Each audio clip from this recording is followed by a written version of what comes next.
What's going on, guys? It's good to be with you. For those of you who I haven't met, my name is Rich Dugan, and I'm one of the pastors here at North Metro. Thank you so much for Lisa coming up here and giving us some information on later. Hey, I want to start out with a question. I have a question for you. Do you have any stories in your mind from the past? Maybe it was last week, maybe it was a few months ago, or maybe it was like a couple decades ago, but a story that is like burnt into your mind, and maybe it's even like burnt into your chest that you just can't seem to get rid of. Like when you think about it, you could actually bring yourself to the place of that very moment. You remember the faces on people, the very smell of the moment even, maybe even the lighting of the place that you were in. I have one of those stories, and it was when I was an elite player on the Barnegat Township Rec Basketball League on the team, the Purple Jazz. And what's funny, some people are chuckling, is nothing elite about me, especially when it comes to basketball. Every game I would probably put up 0 to 4 points, and I would be really content there. I was a really good defender. About 3 feet from the basket, I would just body people because I've always been large, but that's all I ever did. And it was the very last game of the season, and what we did was we gathered on the bench, and Coach George, I remember Coach George, he was my coach for years. He knew about how good I was. He was a really good encourager though. And he actually stood there and he just thanked all of us, me and my fellow teammates, for playing that season, and he complimented us. And as the gym, I almost said stadium, as the gym emptied out, there was just sort of parents huddled around Coach George. And Coach George, one of the very last things he said was, hey guys, I just thanked you all for playing this season. I think you have somebody to thank. And he kind of gestured towards the parents that were surrounding him. We all kind of sat there, sort of awkwardly. I mean, we're a bunch of elementary school, already awkward kids, right? So we're sitting there, and then at a moment passed where Nick, he was actually the best player on the team. He stood up. I remember this. I could see it in my head. He stood up to my left, and he went over to his mom, and she was a single mom. She was really sweet. He went up, he gave her a big hug, and he said, "Thank you, Mom." And then one by one, every other player started following Nick's example and got up and hugged their parent or whoever was there with them and thanked them. Every player did that is, except for one. That was me. I just sat there. And guys, like, I don't know what compelled me to just sit there. Like, I don't know what compelled me to be like, hey, I'm not gonna do this, other than the fact that like I wasn't going to be told in my little elementary school brain what to do. Like, I do things under my own volition. Like, I'm not gonna listen to Coach George, and I'm certainly not gonna follow Nick's example. Like, how genuine would that even be if I went up and thanked my parents just because Nick thanked his mom? Like, are you kidding me? And it's funny, like, we laugh because we look back on this, and I was an elementary school kid, and we're like, oh, well, it's simple. Like, and I even cringe when I think about it. Like, I actually feel the moment. I remember, like, the car ride home with my parents, and I remember how kind of awkward that was because I didn't do anything to honor them. And I cringe when I think about this story, and we laugh a little bit because, like, what else do we name this except for childishness? Like, it's just childish. But what's funny is, even as adults, if we're told what to do, we react in a pretty similar way.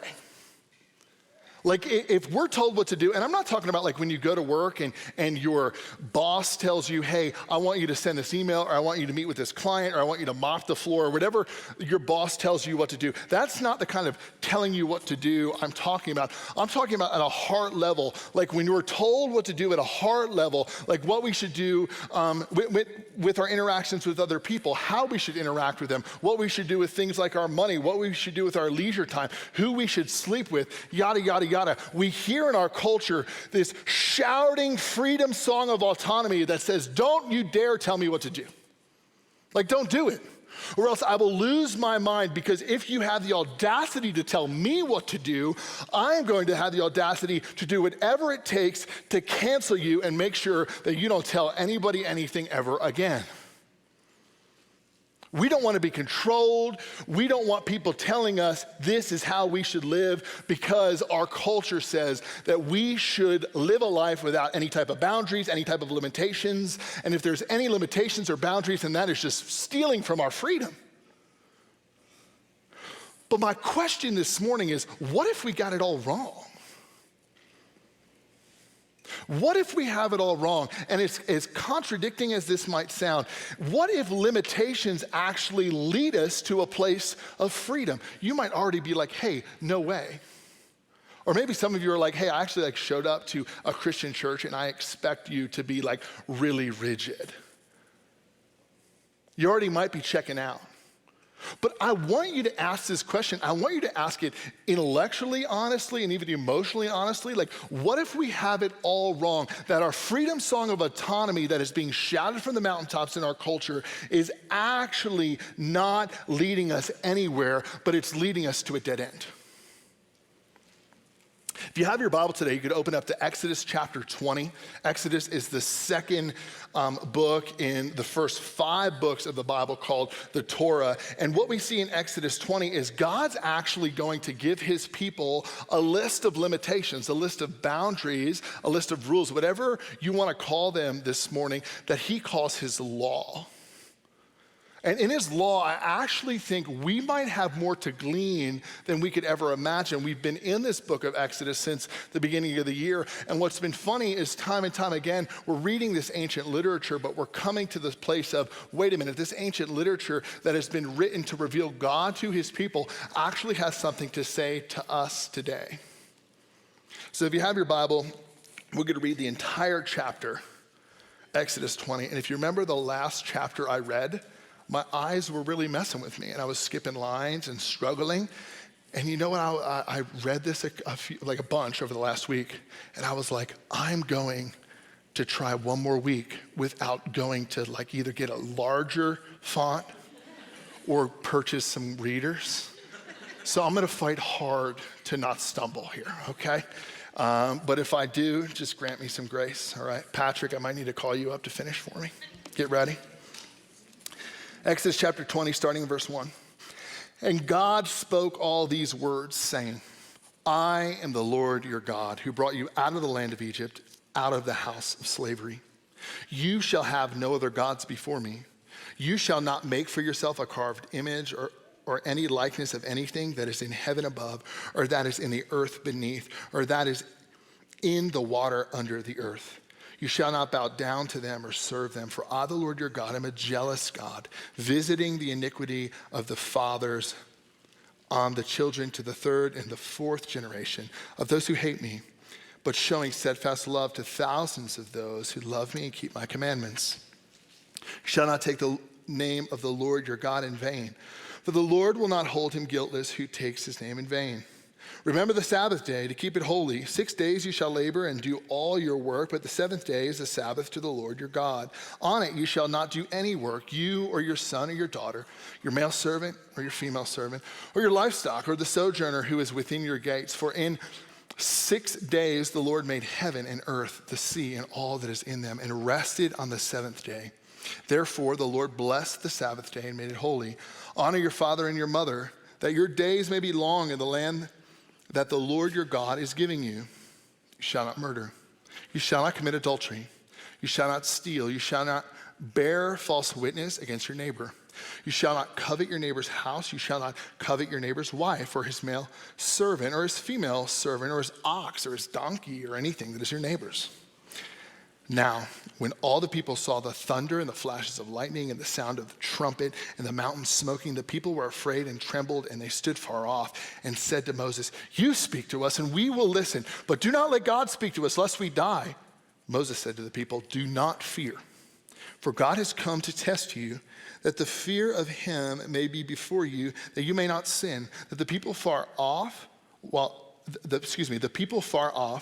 Moses drew near to the It happened in the last verse, guys. The people stood far off while Moses drew near to the thick darkness where God was. Will you pray with me? God, we desire to hear your voice this morning way more than my voice or any other voices that are speaking to us or any other circumstances that are in our lives. So God, would you speak really clearly to us? Would you show us your goodness and your grace this morning and even invade spaces in our lives that we aren't prepared for you to invade or prepared for you to do work in, God, but we just ask that you would kindly do that work. And your kindness is actually what leads us to turning in our lives, to changing, to transformation. And it's your power that allows for that to happen. So God, I pray that you would meet us in this space, teach us this morning by your Spirit. In Jesus' name we pray, amen. All right, so some of what we just talked about probably rang some bells, whether you're familiar with the church or not. We just went through what is called the Ten Commandments, or even better, better called the 10 words. And you've heard about this at some point or another, whether you grew up in Sunday school or whether you heard about somebody in Texas arguing on whether it should be on some wall of a government building somewhere, right? And all the Texans in here are like, yeah, Texas, all right? But anyway, God, what he does here is he issues to Israel the beginning of a list of laws that amount to about 600 plus, but he lists 10 here. They're called the Decalogue, or the 10 Commandments, that he is giving to Moses on top of Mount Sinai so that he could bring it down to the people and they could learn how to interact with God, how they could learn how to interact with others. And this is all in an effort to allow for his people to live a life of holiness. God himself is holy, which is to mean set apart, very different, distinct in his own right. And he is calling his people to be set apart, different, distinct in their own right. God is interested not just in saving his people from the despair of Egypt and the slavery and bondage of Egypt, but he's also interested in how his people live their life, how they interact with him and worship him, how they interact with others and care for each other and respect each other and love each other. So this preamble, these first 10 laws kind of in some ways sum up what a lot of this law book that he's about to lay out to Moses on top of this mountain is going to say. And it's all provoking them towards holiness, not just for the good of God, not just so that God can have a bunch of people that look good for him. That's part of it, because he wants to be glorified, not just in the heavens, but on the earth through his people, but it's also for the good of his people. Now, what I know is true is I'm this far into talking about this chapter, and so many of you have checked out already because number one, holiness is a really gross word for you. Or maybe number two, you've never really been around the church. You're kind of dipping your toe in the water and you're like, maybe Jesus appeals to me, but I definitely don't want to talk about changing my lifestyle. Or maybe number three, you've been around the church for a really long time and you've never actually taken God seriously enough for him to have a say in your life.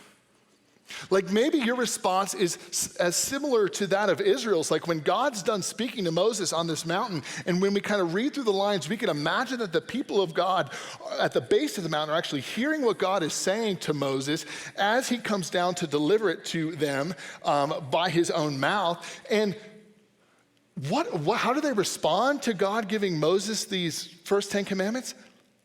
In fear. They're scared. They're like, wait a minute, I don't know if I want to do anything for this God. He's just too terrifying. He's too big. I don't know if I buy in. And maybe you're feeling the same way. But what I want to do today is rather, we're not going to run through each commandment and talk about the validity of each one and the details of each one, because we just don't have enough time for that. That would leave us here until Summer Sunday this afternoon, at least. But what I want to do is I want to actually give you a little taste of why I think it's valid that God gives his people a way to live, not just Israel at that point, but us today, and why I think it's actually something that is more appealing to us than we could ever imagine. Oftentimes when we think of rules, because of the way that we have been trained in our culture, we think about shackles and we get real nervous. And we're like, nobody can tell me what to do. We already talked about this. But what I want to encourage us with is maybe there is more to these standards that God gives his people than we see at first glance. So will you at least bear with me? And if you won't, like I have no control over you. You can do whatever you want, all right? But if you will, I think it'll be fun, all right? So here's the thing. These laws right here in chapter 20, they are given to the people of Israel. These are God's people. And the people of Israel, we need to understand that God's not just like showing up and being like, hey, live this way out of nowhere. No, the people of Israel actually have witnessed God's hand at work for a long time now. They have seen God prove his power to Pharaoh, the most powerful empire at the time, that is Egypt, and show himself faithful and strong by telling the people of Israel that I will be with you and I will go before you and you don't have to worry. And he sends plagues and he releases them from the bondage of Egypt. And then when he releases them from the bondage of Egypt and sends them through the Red Sea, he actually sends his own presence in a pillar of cloud by day and a pillar of fire by night that they could see. And he's like, hey, I'm not just gonna release you from slavery, but now I'm gonna guide you into where you need to be. I'm gonna guide you into the promises that I gave generations ago. And Israel went and they followed this pillar of cloud by day and the pillar of fire by night, and they were tested in the wilderness multiple times. They didn't have food, they didn't have water. God provides, God is growing this people, and they finally get to the base of Mount Sinai, and now God is giving these laws to his people that he has walked through chaos with, and has shown his faithfulness, and has shown his strength, and has shown his care for them over and over and over again. So when we see in the first two verses that God, let's read that, and God spoke all these words saying, I am the Lord your God. When God is naming himself, it actually means something.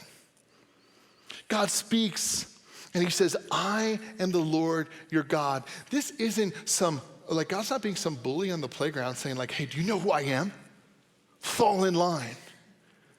Like he's actually, him naming himself carries some weight, and he's reminding them of, hey, remember all that I've done for you. Remember even who I am. I am the Lord your God. And then he's about to lay down all these laws. So he's not just laying down all these laws with nothing behind it. It's actually like, hey, yesterday in Costco, I went to Costco twice this week. It was kind of a wild ride, right? And I went both times with, yesterday with both daughters, this past week, a little earlier with one daughter. And there was one time that I had to stop yesterday and say, hey, girls. Hey, girls, hey, girls, daddy is speaking. Look at me. Anybody ever pull that or had that pulled on them, right? If anybody in a neighboring aisle is like, oh, dad, like daddy's trying to call the attention of his kids, they're probably like, what a harsh father. Like, I'm like, hey, girls, hey, they're like fighting each other in my car. You know what I mean? They're about to kill each other. There's about to be bloodshed. So I'm like, hey, girls, hey, daddy's talking. Daddy is talking. Me saying that to my girls might, at face value, like the person in the next aisle might be like, hey, this dad's kind of like mean. He's a little bit harsh. But what they don't see is that I actually am really present for my daughters. I fight hard for time with them. I fight hard to be patient with them, although I fail all the time. I care for them. I provide for them what they need. And I actually do my best to like listen to what they're feeling. And I do that all the time. So when I say, hey, Kaya, Edie, hey, look at daddy. Listen to daddy. I am saying who I am because it carries some weight because of what I do for them all the time. Not just in that moment of throwing around authority, I'm actually saying, hey, remember who I am and remember how much I love you and care about you, and I just don't want you to kill yourselves in this cart at Costco because we need to get a hot dog before we leave, and if you ruin that, the whole trip's ruined. So God is actually like, when he says in the beginning here, I am the Lord your God, he's putting the full extent of his relational presence in front of them. He's saying, hey, pay attention. And he continues, I am the Lord your God who brought you out of the land of Egypt, out of the house of slavery. So I'm the Lord your God who did what? He's not just reminding them of his name, which carries weight, but he's reminding them of what he has done. He released them from oppression, and not just that generation, but multiple generations of oppression. He freed them from the shackles that held them captive and the harsh labor that they had to do under the yoke of Pharaoh. He gave them freedom, and he's saying, hey, I am the Lord your God who brought you out of the land of Egypt, out of the house of slavery. Listen. He's trying to catch your attention. Hey, like I have some money in the bank here. Listen to me. And he does that right before he begins to give these laws. But even what's interesting, in the law, we begin to see God's character. He names himself, but we also see his character in the way that he gives these standards to his people. Look at verse 4. You shall not make for yourself a carved image. Let's skip to verse 5 now. You shall not bow down to them or serve them, for I, the Lord your God, am a jealous God, visiting the iniquity of the fathers on the children to the third and the fourth generation to those who hate me, but showing steadfast love to those who love me and keep my commandments. So we don't just feel that, like, the people of Israel aren't just feeling the weight of his name, but now they're actually seeing some of his character, that like God is a jealous God. What does that mean? Like if God is who he says he is, then like his jealousy isn't petty. It's not petty jealousy that just like fills him with like envy to where he can't control himself. His jealousy is a sadness over his people choosing another way or just ignoring him altogether. In fact, it's a zeal for his people to follow his ways because he knows what is best for them. Jealousy is a deep, astounding love of, hey, I know what is right and you're over here, and it makes me sick in my gut because you're over here and I know the way is over on the other side. So God is laying before his people, hey, I'm speaking. And even as he's speaking the law, he's like, here's who I am. This is amazing because like his jealousy is a zeal for the well-being and the flourishing of his people. It's like a swatting of the hand that is heading to the fire. It's God knowing the very nature of his people, that they have screwed up and they're gonna screw up again, and they're broken and marred, and they think every passerby is like the new way that they should follow. And he's saying, hey, I know you're gonna serve somebody. I know you're gonna follow some code or some list of rules somewhere. Like Bob Dylan was right. We're gonna have to serve somebody, right? Like God knows this, and what he's saying is, my ways are worth following. Why? Because I'm the one saying that these ways are worth following. God is like, look at who I am. Remember what I've done. This is how I'm saying you should live. And that alone should be enough. If God is who he is, what he says matters. This isn't popular in our culture. It's funny because like even in this freedom song of autonomy that our culture loves to sing, all we're doing is creating a new code. We're creating new gods that we follow, and then we're asking everybody to get in line with it. Like autonomous, individualistic expression just leads to people wanting others to join the same expression. Do you not see this in our culture? Do you not see this in people who are saying, hey, don't tell me what to do, but you better not tell anybody what to do either? Like in our culture, we actually it works against itself. We aren't gonna follow any code, but that in and of itself is a code. When we fight against absolute truth, we always do so with more absolute truth. So when God is laying this before his people, he's doing it with the full extent of his name and the full extent of his reputation and the full extent of his continued care. God's ways are worth following because God said it. And if God is who he is, who he says he is, it matters. And what's interesting is if God is giving this list of standards, this list of rules on how his people should live, and he is the supreme one of the universe who is actually sustaining all things, and he has created all things, then don't you think that his ways that he has provided for us to live and his very creation actually fit together nicely? They're paired well. Like, we should follow the law of God because he gave it, yes, but God's law, if he's the one who gave it and he's the one who created the cosmos, isn't God's law going to be baked into his very creation? They work hand in hand. They go together like a good medium rare steak and a nice cab. It's exactly the illustration that maybe God would give right now, I think. Maybe not. But if God gave the law and created the world, they actually meld together. Like, have you ever purchased something from IKEA? Who has purchased something from IKEA in here? Yeah, who hasn't? Raise your hand. Hey, if you haven't, good for you. Don't ever buy something from IKEA because it's terrible. IKEA is a terrible place. IKEA provides terrible goods. And what they do, for those of you who don't know about IKEA, think about Legos with more pieces than you can understand that create furniture, but in order to create the furniture and put it together, your life is going to become terrible. That is what IKEA is.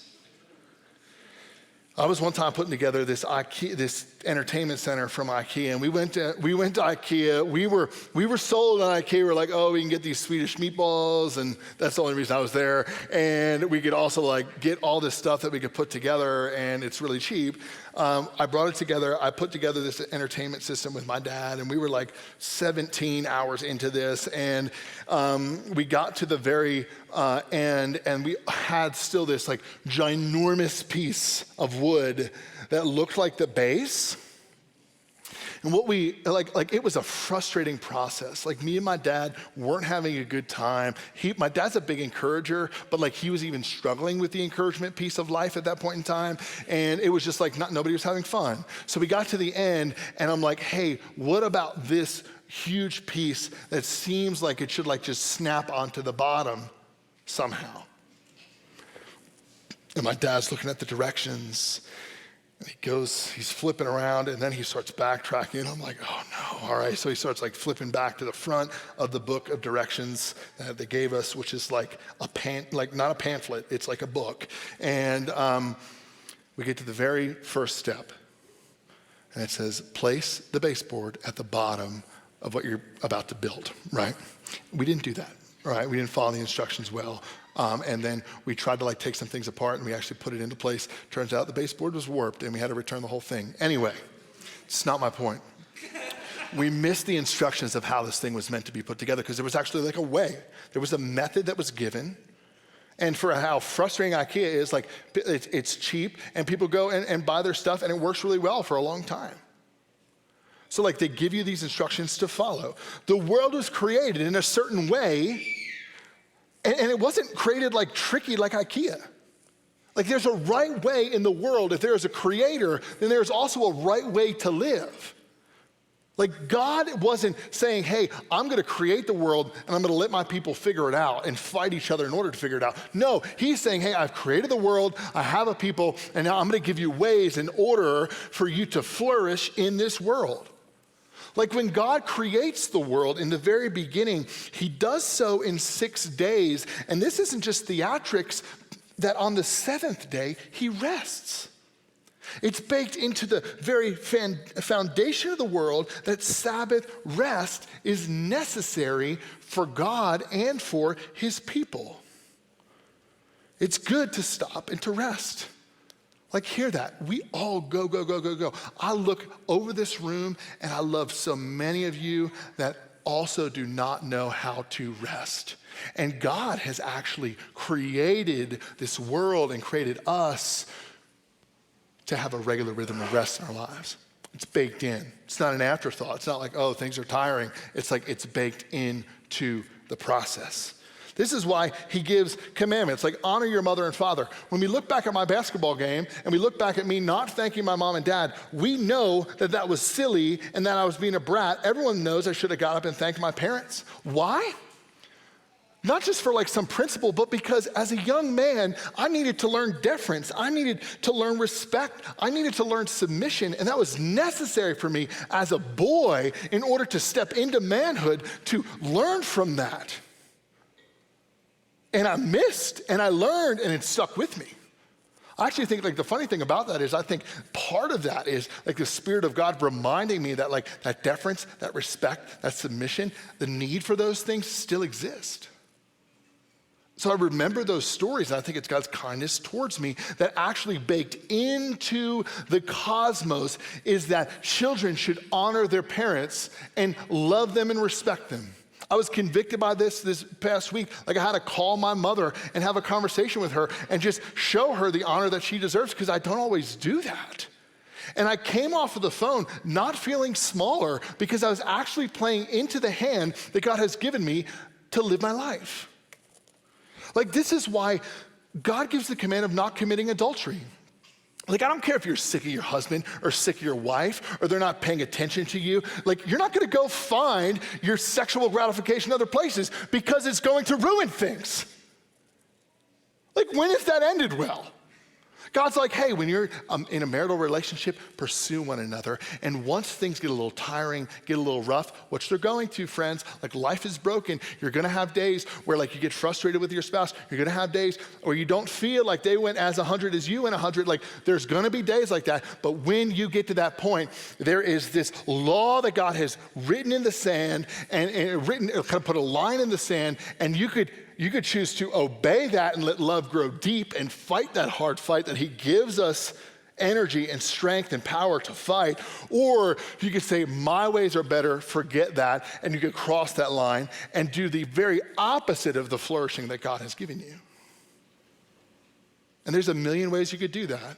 You're not just giving up on your husband or your wife when you go and you sleep with another person, but you're doing it when you look at pixels on a screen that are grossly portraying people who are being manipulated into thinking that this is actually producing some type of gratification. You're also doing this when you're lusting in your own mind and your heart, and you're giving up on your spouse over and over again, and you're giving up on the law of God, saying, hey, that's actually not gonna create a life of flourishing for me.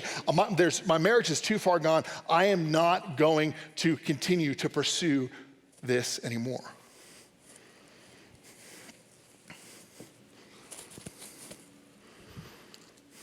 Or maybe like God gives the law, don't bear false witness. Like where has lying gotten us? You see, God, the creator of all things, has baked into his creation a way of life. To unthread the very fabric of God's world by disobeying his ways is going to lead nowhere fast. The world defined by God is best and leads to flourishing because he defined the world. Do you hear that? Like it's best when we follow God's ways because God's the one who has actually invented this idea of flourishing and goodness. So like if he's invented it and he knows how to get there, why wouldn't we follow the prescribed way to get there? But you might be asking a question like, but wait, Rich, all of these laws, like so many of them are restrictions. It's like, no. Like if you're anything like me, like I grew up in a church where it's like, hey, stay away from getting drunk, don't do drugs, don't have sex before you're married, kind of stay away from the big three and keep your life on track. And really like life might suck and be horrible, but like there is heaven, so we're gonna work towards heaven. That's what we're gonna do. So like God just sounded like some cosmic fun sucker that was going to like make my life horrible, and then heaven was gonna be somewhere along the lines, a place that I would end up. But here's the thing. God, before he gives these laws, he's reminding his people, I am the one who brought you out of slavery. The restrictions he's giving his people are not throwing them back in the cage. The restrictions he's giving his people aren't turning them back to Egypt. The restrictions he's giving his people aren't as bad as they may seem. In fact, the do nots of the law are ways to maybe show his people, remind his people of the way they were malformed back when they were in slavery.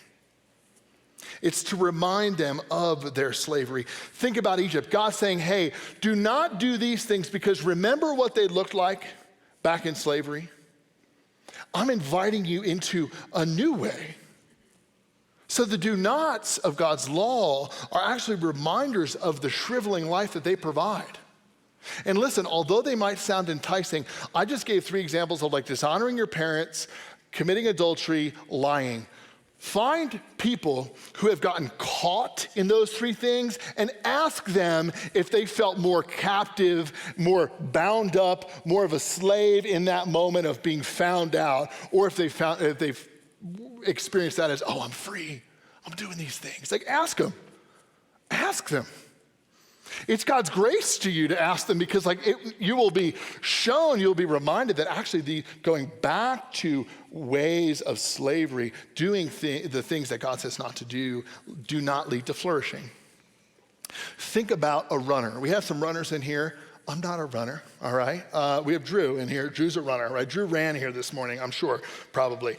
And anyway, runners, in order to prepare for a race, they need to say no to things and they need to say yes to things. They say no to food that isn't going to allow them to either cut weight or build the muscles they need to. They're gonna say no to commitments because they need to actually say yes to things like training. They're gonna say no to late nights because they need to energize themselves. They're gonna give themselves all these restrictions so that they can say yes to food that's good for their body, so that they can say yes to training, so that they can say yes to rest. And all those restrictions are going to lead to all of these yeses that are going to lead to this freedom to be able to run longer and faster.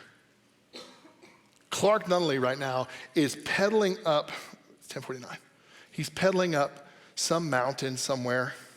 It's like he's doing, 50 miles and how many thousand feet?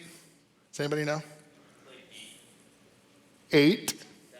Oh, 8,000. 8,000 feet. It's like 8. Wow. I mean, I walked up these steps, so I got him beat.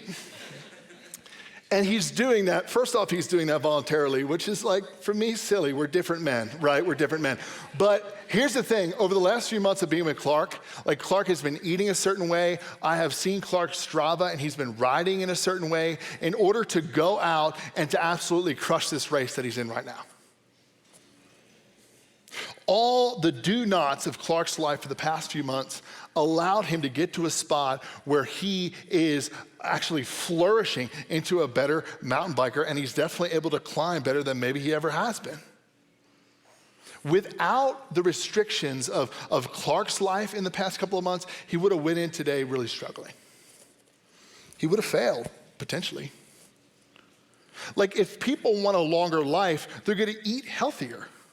If musicians want to master their craft, they're gonna put time in and master it. So many limitations are enforced in order for freedom and flourishing to happen in our lives. Do you see how sometimes we get the wrong idea? Freedom and flourishing doesn't mean no boundaries, it actually mandates them. Here's a no that I think is actually pretty good. Look at verse 17. You shall not covet your neighbor's house. You shall not covet your neighbor's wife, or his male servant, or his female servant, or his ox, or his donkey, or anything that is your neighbor's. Friends, this goes far beyond not being jealous. It gets to the heart. It gets to the heart not getting tied up and yearning for that which isn't in our hands. Whether it was yesterday or when you were a kid, do you remember a time of jealousy? Jealousy can be crippling. This idea that oh man, I just that's what they have or that's what they're doing and I just want to be part of that. And it literally stops us in our tracks and it twists our very persona into something that God never intended. It's an eternal matter for us and a relational matter for respecting and for loving and honoring each other. The people that we're jealous of, we're disrespecting them even in our jealousy. And God knows that the joy is stolen from us when we dwell on things that we don't have. And it freezes us, blinds the beauty that God has given us to enjoy, and the diversity of human stations. Like, all of us are living different lives, and we might have different things, and we might have accomplished different things, but the reality is like that diversity isn't just ethnic. It's actually like we all bring different things to the table in both our hearts and in our material possessions. And for us to be jealous of a brother or a sister or just somebody puts us in reverse. It's the opposite of flourishing. God gives his people, he actually gives his people ways to live. He gives them his law because his law actually liberates his people from the bondage of self, from the bondage of things like jealousy, and leads his people into flourishing. It's like God gives his people the law to follow because he is God and he can, and because he's baked it into the very creation, and because it actually leads into flourishing. So now for us here, on this side of the cross, Jesus comes into play. Jesus comes, and what he doesn't do, he doesn't eliminate the law. He actually fulfills it. He lives it perfectly, and he does so on behalf of his people. And this means that he actually gives all of his people what they need to live the ways that he wants us and has asked us to live, which ends up giving us freedom and leads us to flourishing. It means that like he actually gives us power and his power and his presence to live in those ways. Think about this. For Moses, there was a place where he met with the Lord, but it was temporary and it was veiled. But as for us, the Lord actually gives us, like Jesus gives us unlimited access to his presence, and his presence gives us power and the ability to flourish, to be the men and the women God has created us to be. Let me read 2 Corinthians 2:17 and 18 to you. This is what it says. Now the Lord is the Spirit, and where the Spirit of the Lord is, there is freedom. The Spirit of the Lord is what enables us to be able to live this way that God has prescribed us to live. And where the Spirit of the Lord is, there is freedom. Where is the Spirit of the Lord? It indwells those of us who believe. So there's freedom for us. And we all, with unveiled face, beholding the glory of the Lord, are being transformed into the same image of Jesus, from one degree of glory to another. For this comes from the Lord, who is the Spirit. You see, friends, when we choose to obey God's ways, it's actually leading us to living a more free life. And that freedom allows us to flourish as people. Like when we choose to obey God's ways, since it's baked into the creation, we're actually just entering into the groove that was made for us to live. It's like pouring gas all over ourselves and the Lord lights the match.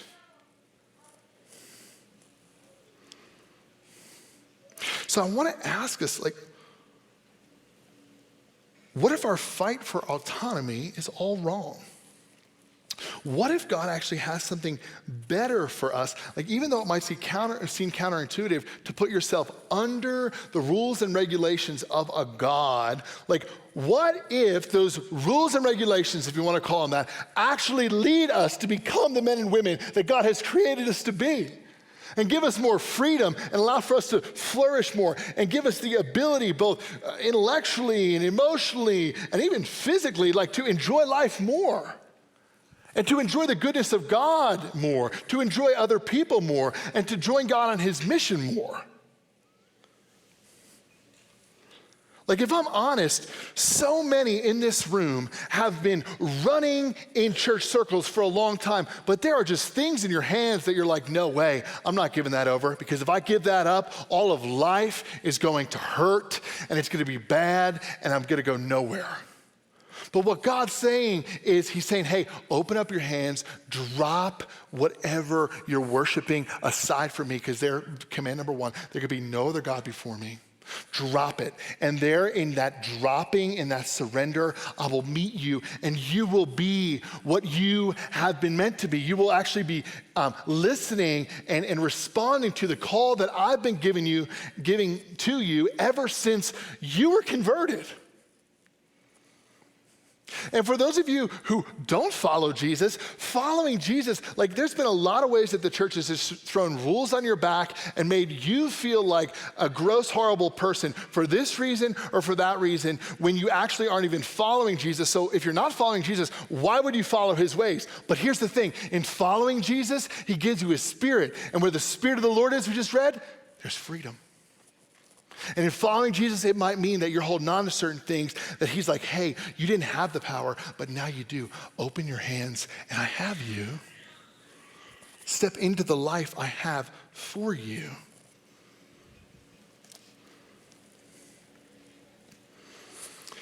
One thing that's really helpful is like, when we think about the law of God in ways of, hey, this is what God has actually taken away from me. These aren't options for me. What if we flip that on its head? What if we think about what we're actually freed to rather than restricted from? Like if God really has our best, how do we think about the liberation, the freedom that God has given us that leads to flourishing rather than, oh gosh, I just can't do this thing. I got to stay away from this thing. I can't do this thing. I got to somehow avoid doing this thing because God doesn't want me to. No. God actually wants us to run hard and fast forward so that we may flourish, not just freeze and be afraid of sin. Like when he says no other gods before me, it's actually not just like, hey, watch your back, whatever you're idolizing, because like God's coming for you. No, it's actually an invitation to experience, hear this. This is something I didn't get growing up, to experience the beauty of God. The love of God, the presence of God, the fullness of life that he has for you. Like following Jesus isn't boring, it's actually invigorating to the soul, and it brings life to me in the best of times and the worst of times. That is putting no other God in front of you, in front of God, Yahweh, is actually the invitation that we would bow to him and see how glorious he is and realize time and time again that he's actually better than any other thing we could give our lives to. Following him illuminates life. It gives color, it gives depth. Like when God's saying, hey, don't cheat on your spouse, he's not trying to just steal some momentary baloney that you think is going to lead to intimacy. He actually knows it's not going to lead to any intimacy. He knows that it's just going to be some veiled idea of what is actually going to help you in the moment. And he's like, hey, do the hard thing. Commit to your husband and your wife. That is the way of life. When he says don't murder, it's not just if any of you are struggling with murder in here, let's pray after the service, okay? But here's the thing. He's not just saying hey, we shouldn't go out and shed other people's blood. He's actually inviting us into something more. This is what Jesus says when he fulfills the law. He's saying, hey, don't hate your brothers and sisters. Love them, care for them. Work hard to assume the best intentions on their part. Like when God's saying don't steal, he's not just saying hey, don't take what isn't yours. He's actually saying, hey, instead of taking what is yours, go out, work hard, make an honest living, and find blessing in that because I've actually given you the ability to work. And in your work, if you give your whole self to it, you're not gonna have to steal a thing because I'm gonna provide for you. My friends, if you take anything from what I've said today, it's possible to submit to God's ways. And if we read this word honestly, we realize that God's ways actually provide us our best life. And I'm not talking about our best life in some fake, heretical, prosperity preacher way where you're gonna have health and wealth and everything's gonna be perfect in your life. I'm talking about the depths of your heart will be glad and filled with joy on your best and your worst day. And you'll know that you're able to put one foot in front of the other because God has given you that opportunity to. We can submit to God's ways because they provide our best life, and they allow us to flourish into the men and women that God desires to make us. Let's pray.